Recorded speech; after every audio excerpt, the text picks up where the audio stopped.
بسم اللہ الرحمن الرحیم۔ جی پیارے بچوں، آج کا ہمارا لیکچر اسلامیات سال اول کا چھٹا لیکچر ہے۔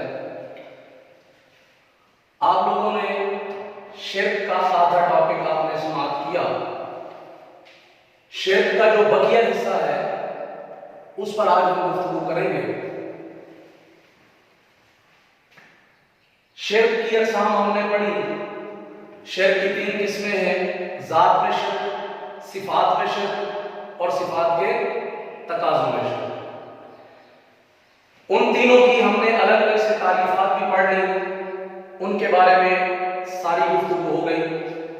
اب اسی صفات کے تقاضوں میں شرک کا ہی یہ بقیہ حصہ ہے کہ اللہ تعالیٰ کی جو صفات ہیں ان کے جو تقاضے ہیں، ان کے تقاضوں میں اللہ کے ساتھ کسی کو شریک نہ کرنا یہ ضروری ہے۔ اگر اللہ کی صفات کے تقاضوں میں اگر ہم کسی کو شریک کرتے ہیں تو یہ صفات کے تقاضوں میں شرک ہوگا۔ تو اللہ تعالیٰ نے صفات کے تقاضوں میں شرک کی نفی بیان کرتے ہوئے، یعنی صفات کے تقاضوں میں بھی شرک نہیں کرنا، اسی کا بقیہ حصہ ہے۔ شرک کی نفی کس طرح اللہ تعالیٰ نے قرآن مجید میں بیان کی؟ اللہ نے فرمایا اللہ تعبدوا الا اياه۔ ہم نے مثال پڑھی تھی صفات کے تقاضوں میں شرک میں کہ اللہ کی ایک صفت ہے، اللہ کی ایک صفت ہے معبود ہونا۔ تو معبود ہونا یہ اللہ کی صفت ہے، تو اس صفت کا تقاضا کیا ہے؟ اس صفت کا تقاضا یہ ہے کہ معبود صرف اسی کو سمجھا جائے، معبود ذات صرف اللہ کی ہے، اللہ کے علاوہ کسی اور کی عبادت نہ کی جائے۔ اگر کسی اور کی عبادت کی جائے گی تو یوں سمجھیے صفات کے تقاضوں میں شرک ہو جائے گا۔ تو اسی چیز کی نفی کو بیان کرتے ہوئے اللہ نے فرمایا اللہ تعبدوا الا اياه، کہ تم نہ پوجو سوائے اسی کے، یعنی صرف اللہ کی ہی عبادت کی جائے گی، اللہ کے علاوہ کسی اور کی عبادت نہیں کی جائے گی۔ اگر کسی اور کی عبادت کی جائے تو یہ صفات کے تقاضوں میں شرک ہوگا، لیکن اللہ تعالیٰ نے اسی چیز کی نفی بیان کرتے ہوئے قرآن مجید میں ارشاد فرما دیا کہ میرے علاوہ کسی اور کی عبادت نہ کرو۔ تو آئیے پیارے بچوں، آگے یہ جتنی بھی آیات ہیں یہ صرف اور صرف شرک کی نفی پر ہے۔ اور یہاں پر ایک اور بھی بات سنتے جائیے کہ یہ جو آیتیں ہیں، یہ آیت ہے، یہ ہے، یہ ہے، یہ ہے، تو یہ جو آیات ہیں یہ شرک کی نفی میں بھی ہم بیان کر سکتے ہیں۔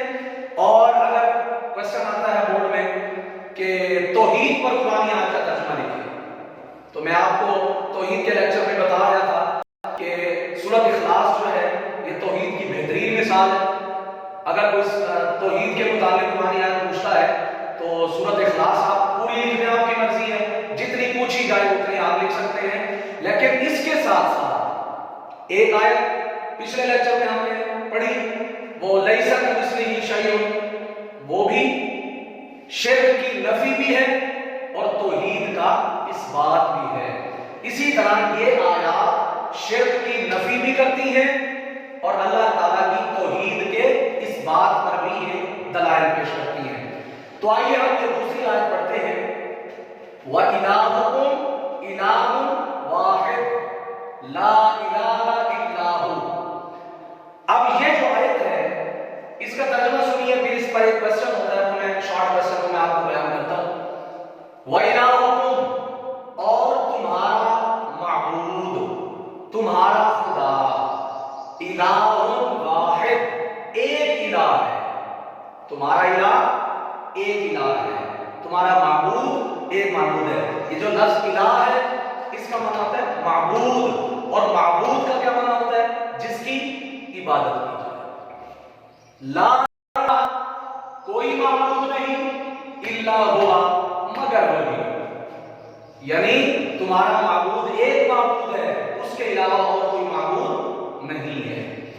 اب پیارے بچوں، اس پر ایک کوسچن ہوتا ہے بورڈ کے اندر، بڑا اکثر یہ آتا ہے یہ سوال، آیت مکمل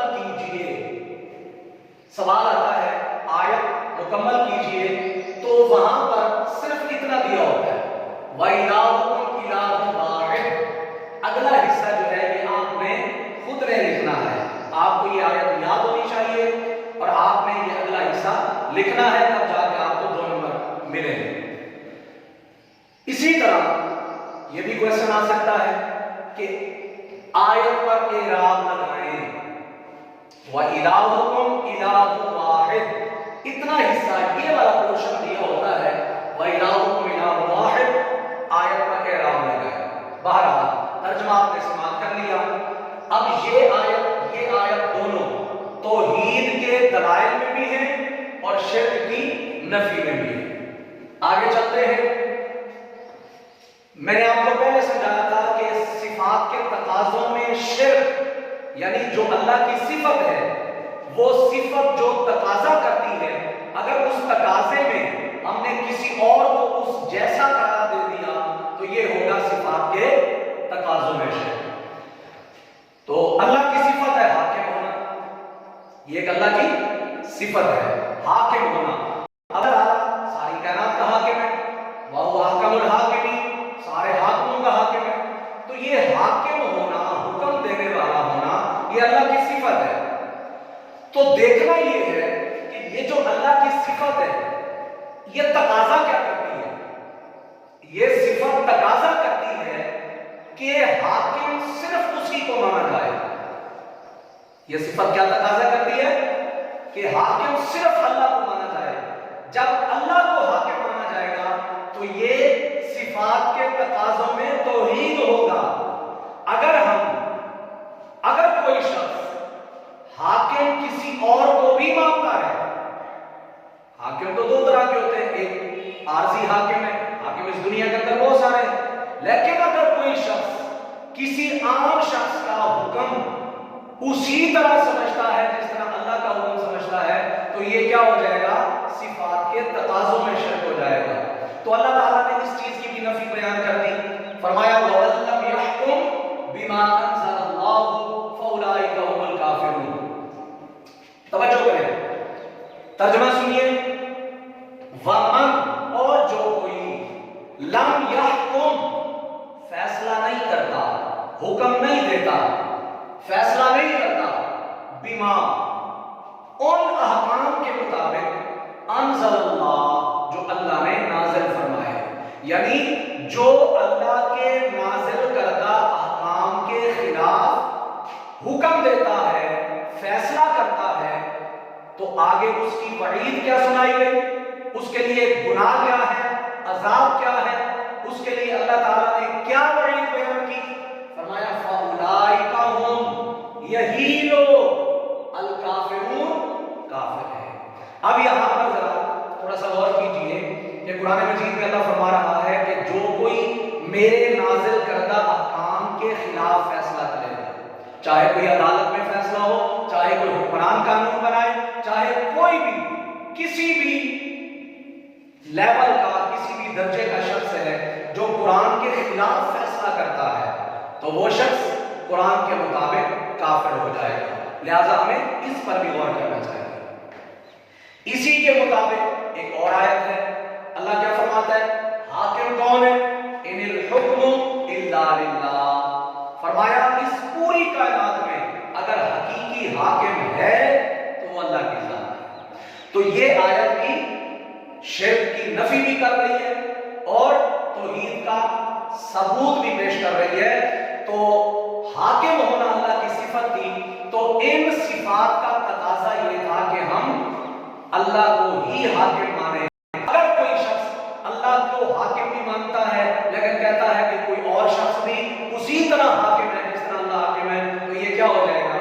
सिफात के तकाजों में शिर्क। चले आगे चलते हैं। हकीकी मुनइम किसको कहते हैं? नेमतें अता करने वाला, एहसान करने वाला। मुनइम में हकीकी कौन है? ये एमसीक्यू है, ये मारूजी सवाल है, क्वेश्चन मारूजी एमसीक्यू बन सकता है कि मुनइम में हकीकी कौन है? अल्लाह, मोहम्मद सल्लल्लाहु अलैहि वसल्लम वालिद है, जाहिर है हमारे नबी सल्लल्लाहु अलैहि वसल्लम भी हमारे लिए मोहसिन है, मुनइम है, हमारे वालिदैन भी हमारे मोहसिन है, हमारे दोस्त रिश्तेदार भी मोहसिन होते हैं। तो इसका जवाब क्या होगा? अल्लाह। मुनइम सारे हैं, लेकिन हकीकी मुनइम कौन है? अल्लाह। उसके बाद एक शॉर्ट क्वेश्चन बनता है, शुक्र की हकीकी सूरत क्या है? अब ये सारा टॉपिक तौहीद और शिर्क पर चल रहा है। यानी अगर हम इसको मुस्बत समझेंगे तो वो तौहीद बन जाएगी, अगर नफी की तरफ चला जाएगा तो वो शिर्क बन जाएगा। ये शुक्र की हकीकी सूरत। अल्लाह ने हमें बेशुमार नेमतें दी हैं, अल्लाह ने वालिदैन दिए, हाथ पांव दिए, बोलने की सलाहियत दी, बेशुमार अल्लाह ने नेमतों से नवाजा। तो ये सारी अल्लाह की नेमतें हम लेने के बाद हम जैसे इतना कहते हैं, सिर्फ इतना कहते हैं या अल्लाह तेरा शुक्र है, जुबान से सिर्फ हम इतना कहते हैं या अल्लाह तेरा शुक्र है, तो क्या ख्याल है शुक्र की हकीकी सूरत पूरी हो गई? नहीं हुई। शुक्र की हकीकी सूरत नहीं, शुक्र की हकीकी सूरत क्या है कि जिस जिस चीज का अल्लाह मुस्तहिक है, जिन जिन उमूर का अल्लाह मुस्तहिक है, वो सारे उमूर हमें सरंजाम देने होंगे। मसलन अल्लाह ताला हकीकी शुक्र का मुस्तहिक है, यानी सिर्फ जुबान से कह देना या अल्लाह तेरा शुक्र है, ये शुक्र नहीं है। शुक्र क्या है कि उसकी इबादत की जाए, उसकी इबादत की जाए, उसके सामने सर झुकाया जाए, उसकी परस्तिश की जाए, उसको सजदा किया जाए और उसके गैर की तरफ इबादत, बंदगी और सजदे का, इबादत का कोई शायबा तक भी ना हो। आगे चलते हैं, शिर्क की हद क्या है? यानी अगर हम कहते हैं कि ये शिर्क है, मसलन अल्लाह के अलावा किसी और को माबूद समझना ये शिर्क है, तो क्या सिर्फ इतना ही शिर्क? लकड़ी के खुदा बना लेना, बुत बना लेना, पत्थरों के खुदा बुत बना लेना और उनकी पूजा करने लग जाना, क्या सिर्फ इतना शिर्क है?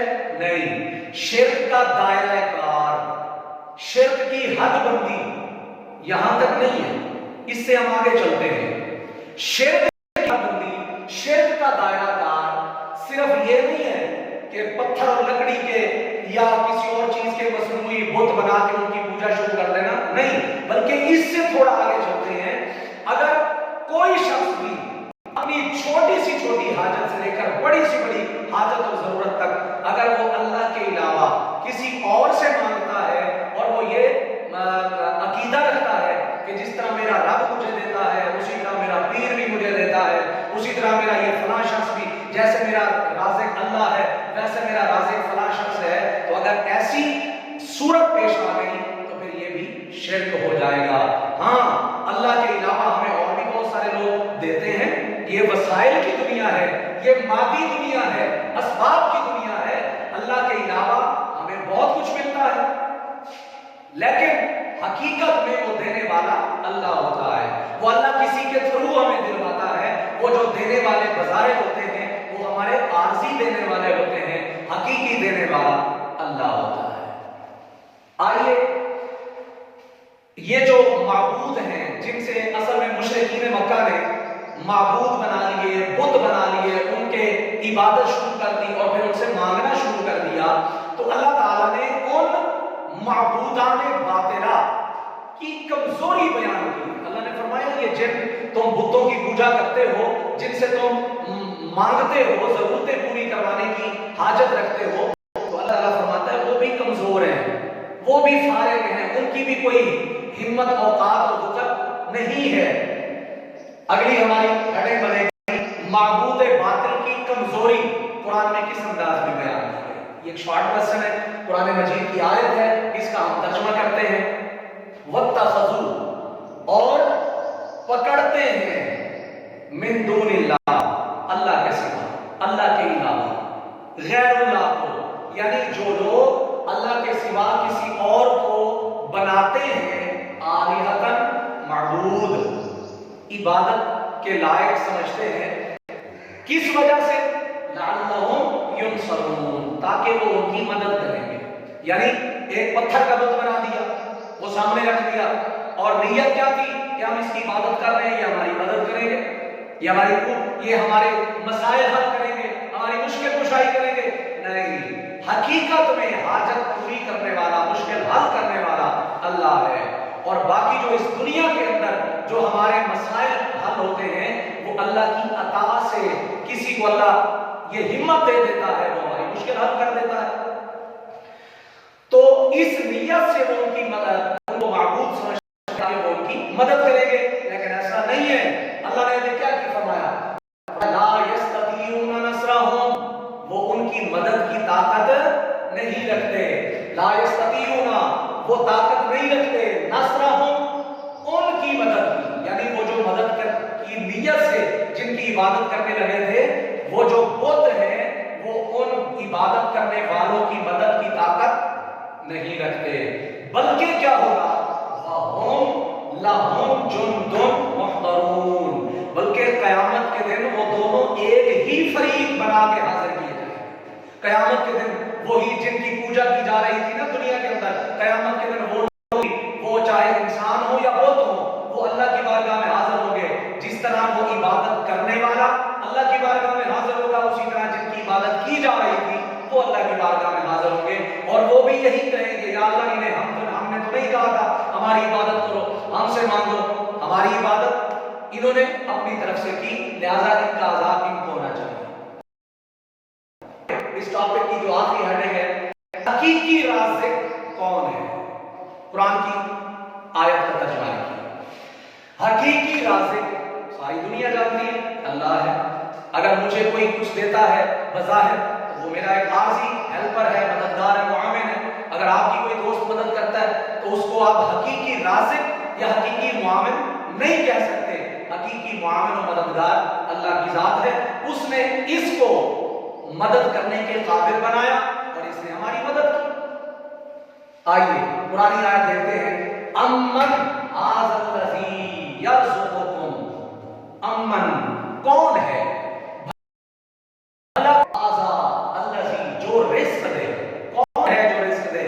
کون تمہیں؟ ان امسک رزقہ، اگر وہ رب رزق روک لے. اگر اللہ تمہارا رزق بند کر دے تو پھر کون ہے جو تمہیں رزق دے؟ کوئی بھی ایسا نہیں ہے.